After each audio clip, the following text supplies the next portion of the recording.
It's kind of funny because my speech actually starts with, "We have a problem." We nearly did because I just had hiccups and they were quite violent. So luckily we're all good now, so I can start. We do have a problem though, and that is the most important relationship we have in our lives is the one we have with ourselves, and we're not taught about it. I want to challenge you to think about if we were taught how to look after ourselves using self-care, could we help enrich our lives, make us happier, combat our insecurities, and enable us to reach our full potential? For example, have you ever blamed your body? Oh my God, that dress is so cute. I can't wear it, I'd have rolls. I know why he didn't call me back. It's because I put on 10 pounds last week. Damn those burritos. And the thing is, body image is often associated with teenage girls, but in fact, men and boys are affected too. Eating disorders and mental health can affect anyone at any age, at any time. And that's why this is so important to me and why we're here today connecting with you all. So many guys now are going to the gym and they're even abusing steroids because maybe their selfies would get more likes if they had a six-pack of abs, not beer. I know that when I was younger, I would look in that mirror every single day and hate what I saw. Why don't I have a thigh gap? Why does it look like this thigh ate the other one? Oh, more pimples? Are you kidding me? I hate myself. And that's so sad because I can't get those years back of self-loathing, calorie obsession, and jealousy. So I decided to use those experiences that I've had to gain a better understanding of the relationship I have with my body and myself. And by practicing self-care, I was able to change my life. And I hope today I can encourage you all, if you haven't already started, to start that journey of self-love. It's crazy these days. We have so many pressures, and now we have social media. With the rise of social media, we literally have a weapon of mass destruction to our self-esteem 24/7. You guys who consume social media, have you ever lost 1, 2, maybe even 3 hours of your life deep in someone's profile? Yeah? Thinking, oh wow, look, they're so in love. Oh, they're going to all these amazing holidays. They have the dream job. They have this perfect life. Why isn't my life like that? The scary thing is, that's not real. Social media is a curated, filtered, often airbrushed, and sometimes even lifestyle illusion. That's why we need to be taught about it. That is why we need to be taught how to cope with these pressures in schools. And it's become my mission to teach self-care and get it into the education system. Because we need to be taught how to look after ourselves mentally, physically, and emotionally. I'm very grateful I have over 3 million followers online, and I commit to being authentic, honest with them, and not retouching my pictures that I own, because I have to forgive myself. I've been in the industry for 13 years, and I would get images back of myself that my family couldn't even recognize me when they flipped through the magazine. Literally couldn't find me. And I would look at these pictures and think, well, wow, where did half my arms go? My legs are so much skinnier. I've got 0 flaws. Is that how I'm meant to look? I'm meant to be that perfected image? Wow, well, I can't even look like that, and that's me. That's wrong. So why is it that we feel these insecurities in the first place? Because from a very young age, we've been conditioned to believe that our success and our happiness is highly dependent on our attractiveness.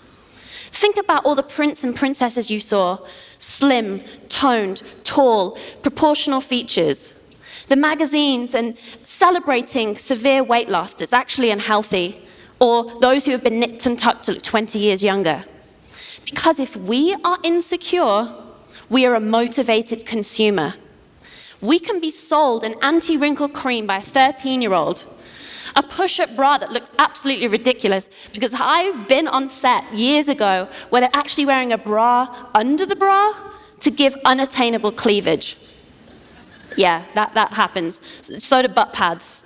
Butt pads are in all those jean adverts you see, just saying.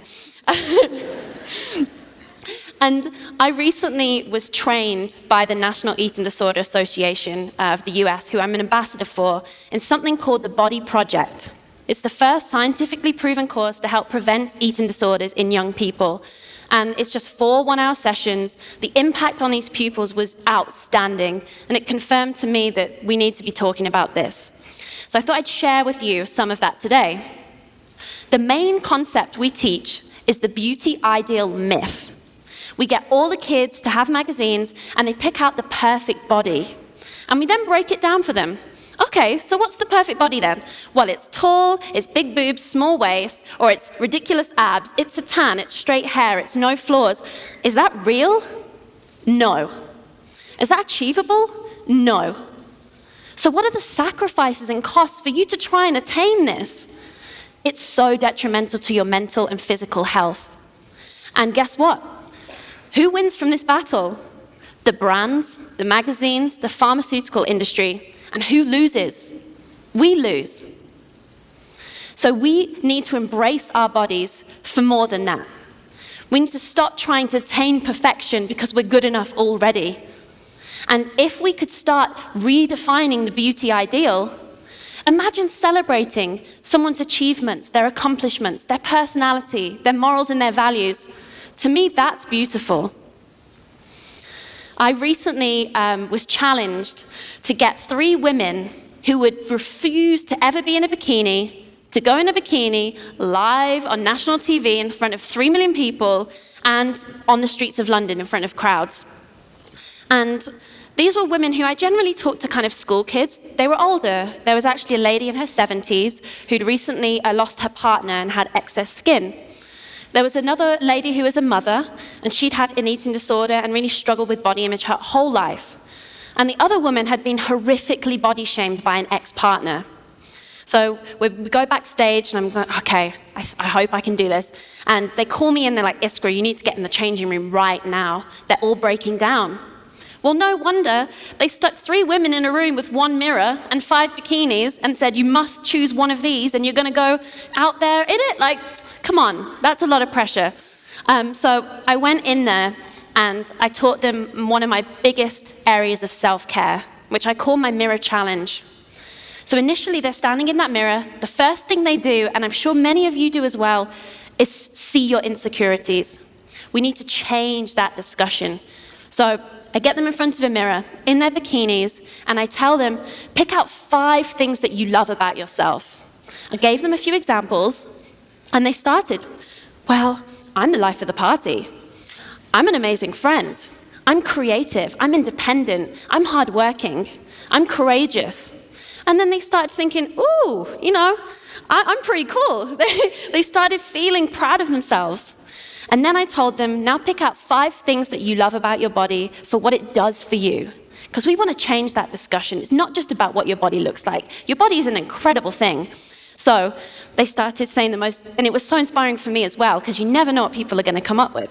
So one woman said, well, these stretch marks, even though I'm really insecure about them, they enabled me, you know, this stomach enabled me to birth my children, and now I have grandchildren, and that's the best part of my life.